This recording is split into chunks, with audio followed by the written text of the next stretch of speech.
Hi ನಮಸ್ಕಾರ. ಈ ವಿಡಿಯೋದಲ್ಲಿ ನಾನು ನ್ಯಾಚುರಲ್ ಹೇರ್ ಆಯಿಲನ್ನು ಯಾವ ರೀತಿ ತಯಾರಿಸ್ಕೋಬೋದು ಅಂತ ತಿಳಿಸ್ಕೊಡ್ತೀನಿ ನಿಮಗೆ. ಇಂಗ್ರೀಡಿಯೆಂಟ್ಸ್ ಏನೇನು ಬೇಕು ಅನ್ನೋದನ್ನು ಹೇಳ್ತೀನಿ, ನೋಟ್ ಮಾಡ್ಕೊಳ್ಳಿ.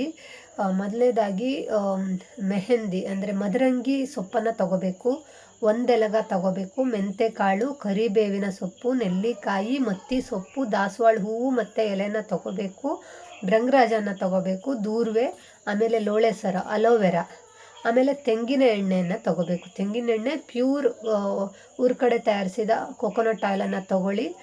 ಆಮೇಲೆ ಇದೆಲ್ಲವನ್ನು ಸೇಮ್ ಕ್ವಾಂಟಿಟಿಲಿ ತಗೊಂಡು ಒಂದು ಸರ್ತಿ ಮಿಕ್ಸಿಲಿ ರುಬ್ಕೊಳ್ಳಿ, ಅಂದರೆ ಜಸ್ಟ್ ಸ್ಮ್ಯಾಶ್ ಆಗೋ ಥರ.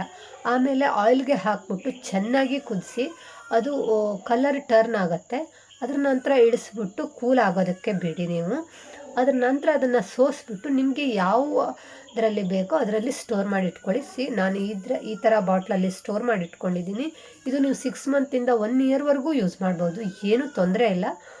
ಸೊ ಇದರಿಂದ ಏನು ಉಪಯೋಗ ಇದೆ ಅಂದರೆ ಡ್ಯಾಂಡ್ರಫ್ ಕಡಿಮೆ ಆಗುತ್ತೆ, ಹೇರ್ ಗ್ರೋತ್ ಆಗುತ್ತೆ, ಹೇರ್ ಫಾಲ್ ಕಡಿಮೆ ಆಗುತ್ತೆ, ಹೇರ್ ಬ್ಲ್ಯಾಕ್ ಕೂಡ ಆಗುತ್ತೆ. ನೀವು ಯೂಸ್ ಮಾಡಿ ನೋಡಿ, ತುಂಬ ರಿಸಲ್ಟ್ ಚೆನ್ನಾಗಿ ಸಿಗತ್ತೆ. ನಾನು ಯೂಸ್ ಮಾಡ್ತಾ ಇದ್ದೀನಿ ಇದನ್ನು.